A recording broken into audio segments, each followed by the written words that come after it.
So, good afternoon, folks. How are we doing today?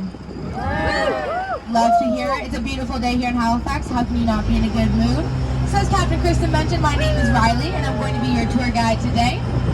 But before we start with the tour, I always like to start with a little bit about myself.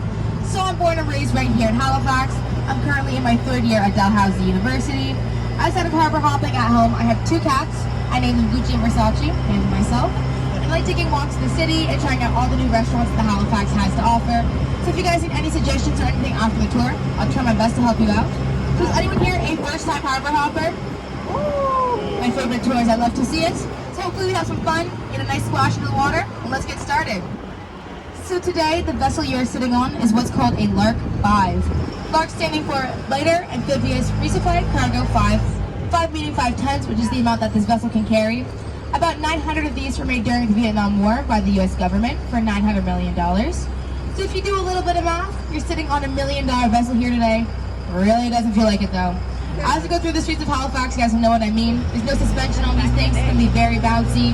These go a whopping 35 kilometers on land and 10 kilometers on sea. And especially when we go up the hills, there'll be like gear changes. We're going to jump a little bit, but no need to worry. Hasn't been an accident in about a week now, so we should be good. Nowadays, these sell for about $10,000 on Kijiji. So if anybody wants to go ahead, buy their own, start their own harbor hopper, be my guest. Can't say they give you any good ideas. Originally, these were painted black and beige with shark teeth on the front and guns on the front and back of the vessel. Obviously, removed the guns, painted over the shark teeth out of these amazing pleather seats you guys are sitting on today. And now it's your friendly neighborhood harbor hopper. I also like to mention that people here in Halifax are big fans of the harbor hopper. So we're going to be seeing lots of people waving, saying hi, taking pictures. See, look, somebody shouting people a wave back. Kind of like royalty when you're on the harbor hopper. Well, in my opinion, you are. On my tour, you guys are like royalty. Oh.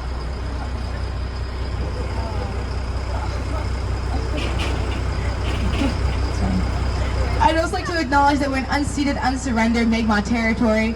The Mi'kmaq people were here for thousands of years before it was colonized back in 1749 by Sir Edward Cornwallis.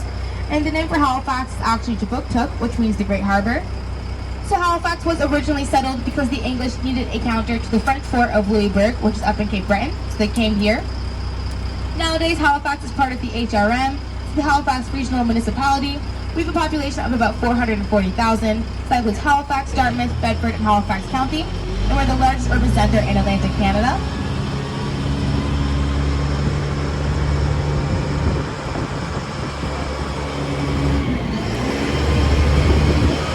Just there on the right-hand side is Province House. It was built back in 1819. It's actually the oldest Province House in the country. And just in front of it there is a statue of Joseph Howe. So Joseph Howe used to be the editor of a newspaper called the Nova Scotian, which was one of the first and most popular newspapers here in Halifax.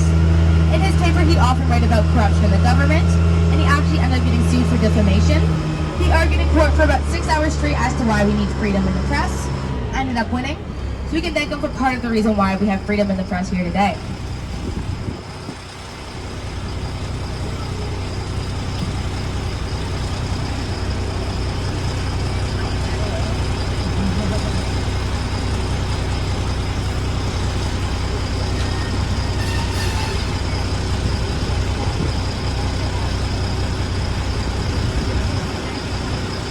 Just coming up here on the right-hand side, we're about to pass by St. Paul's Anglican Church. It was opened up back in 1750. It's actually the oldest place of active Protestant worship in North America. We still hold services here today. There's also a pew reserved for royalty when they come to visit. I'm not too sure if King Charles has been here for a service. Feels weird saying that. But Queen Elizabeth was here for a service back in 1979.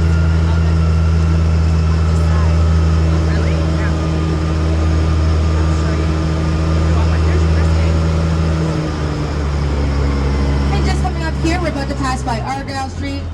Doesn't look too busy right now, but Argyle Street's actually the street in Halifax with the most bars. And Halifax actually has the second most bars per capita in the country. But number one being St. John's, Newfoundland. I've been there a few times, so I can't say I'm too surprised by that.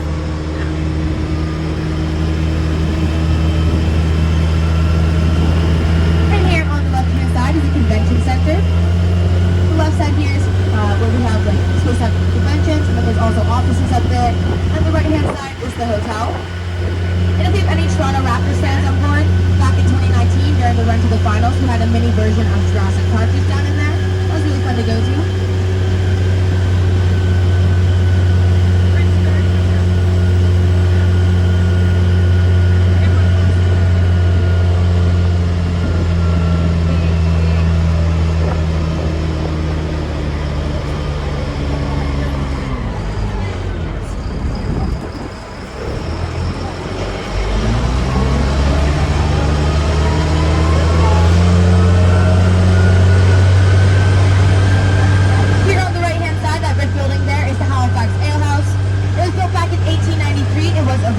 church. Then in the 60s, it became the Neptune Theater. Now it's the Ale House. Ale House is open until about 3:30 every night. Don't ask me how I know that. They have lots of live vocal music if you guys are looking for. Oh, almost fell there. Oops. And here we're just on Brunswick Street. So Brunswick Street actually used to be named Barrack Street due to the military barracks that were located on the north and south of the street here. There are also lots of bars and other establishments. So that combined with all the men in the barracks made for a lot of fighting that would happen down here sometimes. So it actually earned the name of Knock 'em Down Street. But nowadays you probably won't get into a bar fight on Brunswick Street.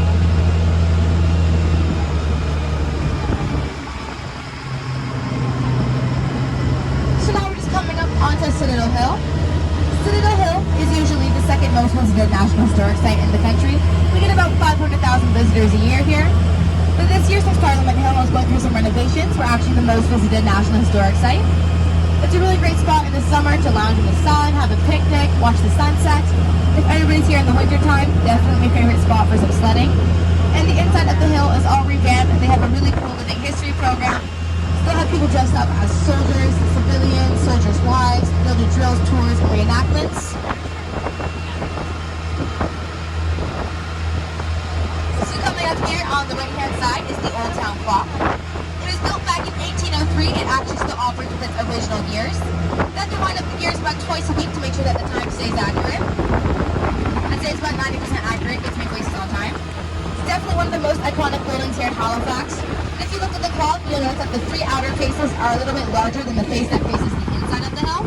That's because the clock was commissioned because they were tired of soldiers constantly being late to work. So the larger clock faces won't excuse them missing the time.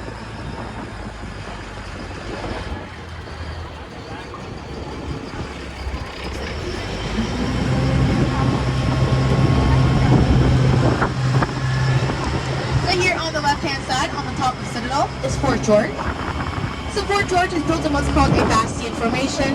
That essentially means it's an 8-pointed star. So we're going to be taking lots of twists and turns around the top of the hill here. It was built in this formation so that if someone were attacking the fort, there was always going to be at least 2 lines of fire going over them from no matter where they were. And there's also going to be great vantage points over the city. And if you look at the fort, you'll notice this large pit that goes around it. The pit goes down about 20 to 40 feet depending on where you're at. But it was kind of thought that if someone were attacking from the bottom of Citadel Hill, with the grass overgrown on the bottom and overgrown on the top of the fort here, they wouldn't really notice the pit. Once they got up to the top and all the commotion, they'd fall in. Kind of guess what happens after that. So it actually earned the nickname the Pit of Doom.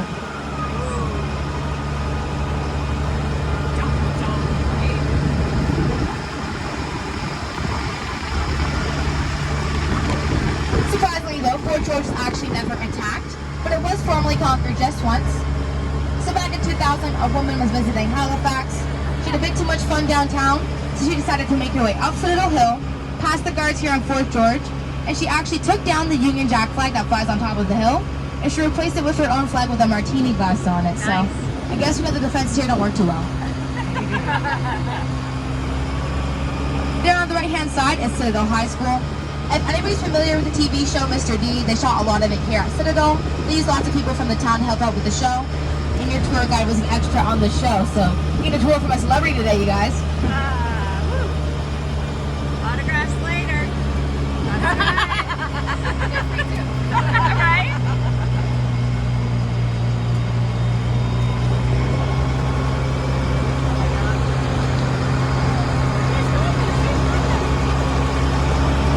So just down here on the right-hand side, on the bottom of Citadel, is the Garrison Grounds. The Garrison Grounds are a sort of natural amphitheater, so it's a really great spot to have some concerts and festivals throughout the year. This year we had some Pride events here, our kite festivals, some food trucks were also here. It's also a great spot for some concerts, so we've had artists such as Kanye West, Backstreet Boys, the Beatles all come and perform here.